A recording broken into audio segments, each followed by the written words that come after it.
những trong và hai nhận là khi pi việc để dùng Figma làm bởi export design asset យើងដូចជា design UI interface របស់ mobile ឬក៏ desktop ហ្នឹងទៅក្នុង Zeppelin ចឹងអីគឺជា Zeppelin ចឹង Zeppelin គឺជា tool external tool មួយដែលយើងប្រើសម្រាប់យើង export design យើងពី Figma ទៅក្នុង Zeppelin ដើម្បីឲ្យ developer គាត់ងាយ design ទៅតាមអីដែលយើងបានគូនៅក្នុង Figma ប៉ុន្តែនៅក្នុង Zeppelin អីដែលវា unique គឺវាអាច developer គាត់អាចចូលទៅមើល inspect detail ទៅលើ design ហើយនឹងក៏អាច export ជា asset icon photo អីនៅក្នុង design របស់យើងបានដែរអញ្ចឹងវាជានិយាយទៅវាជា website មួយដែលគាត់ងាយវា separate ពី Figma អញ្ចឹងវាយើងអាច create project free បាន2ឬ3 project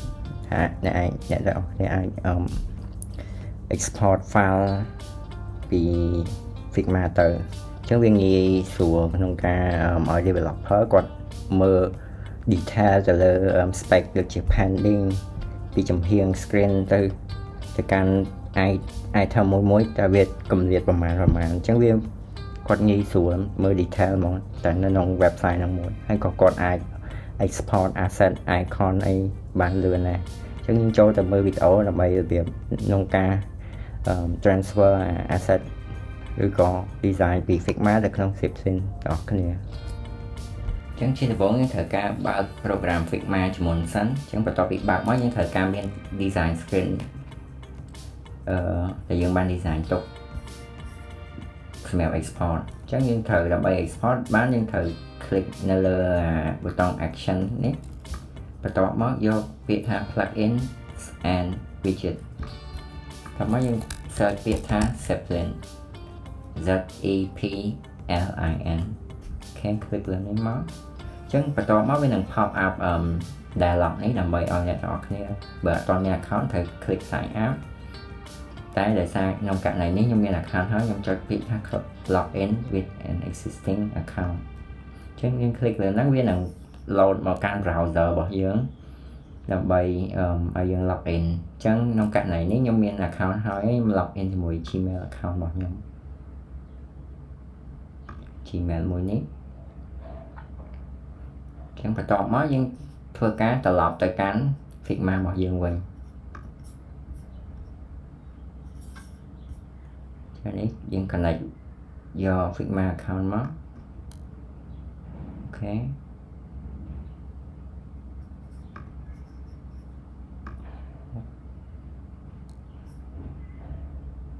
យើងធ្វើការ login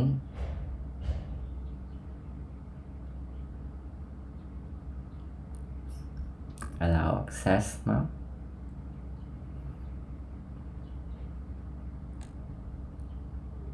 អញ្ចឹងយើងត្រឡប់ទៅកាន់ Figma យើងវិញអញ្ចឹងពេលហ្នឹងយើងនឹងអាច export បានហើយតែដើម្បី export ទី1យើងត្រូវអញ្ចឹងមិញយើង login success ហើយអញ្ចឹងយើងបន្ទាប់ពី login success វានឹង change មកនេះដើម្បីឲ្យយើង export បានតែដើម្បី export យើងទី1យើងត្រូវ select យើង hold shift key យើងមកដើម្បី select screen ដែលយើងចង់ export អอกមកឥឡូវក្នុងករណីនេះខ្ញុំចង់បាន phone number នេះមួយ verify phone ហើយ basic information អញ្ចឹង3 screen ហ្នឹងតាមមកខ្ញុំចូលពាក្យថា export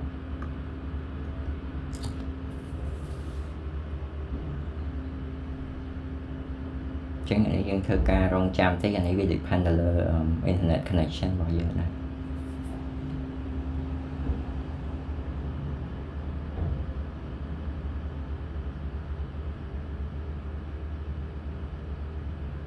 វារៀងយូរដូច internet ខ្ញុំរៀង slow សូមចាំបន្តិច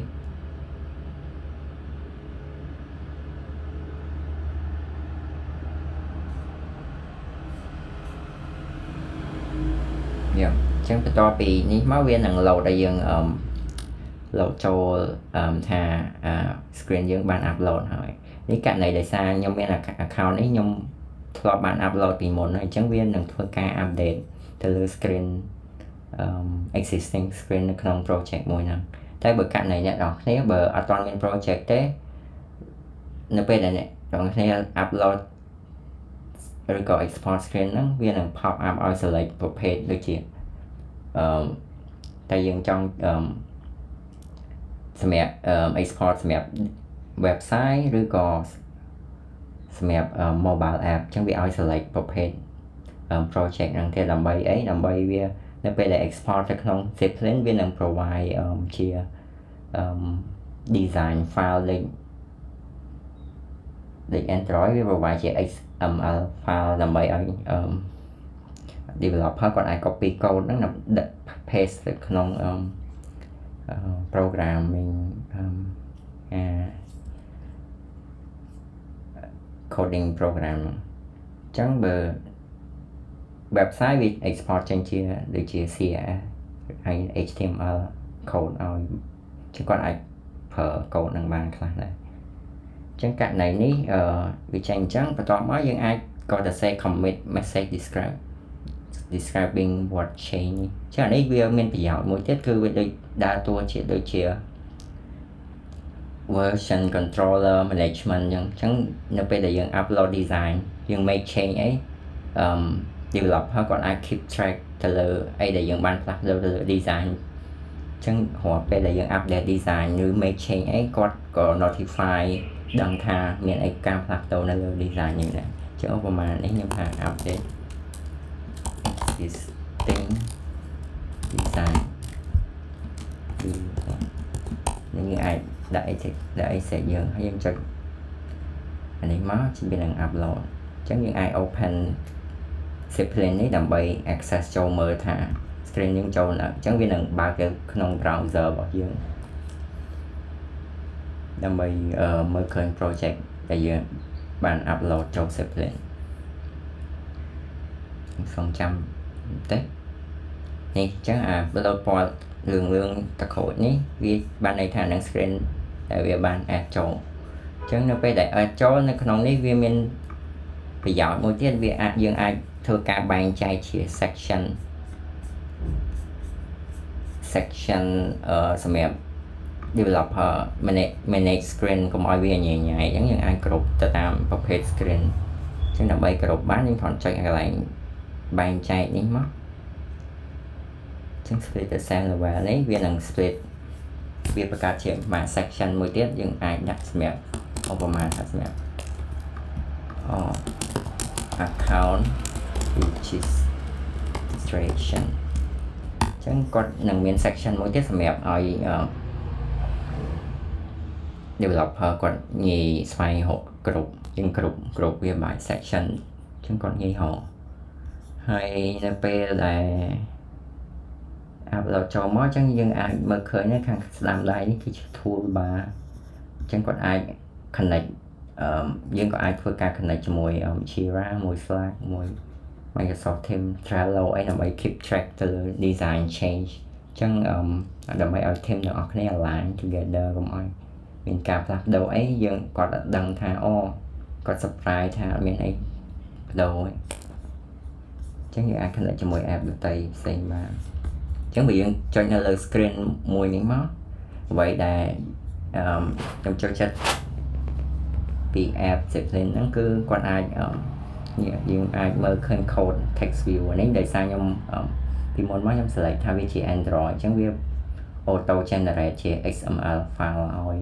code ឲ្យសម្រាប់ developer គាត់អាចធ្វើការ click កន្លែងនេះមកដើម្បី copy click ចូល clipboard អញ្ចឹងគាត់អាច paste នៅ project របស់គាត់មកហើយគាត់ក៏អាចមើលឃើញ detail ទាក់ទងនឹង font type font family font weight អី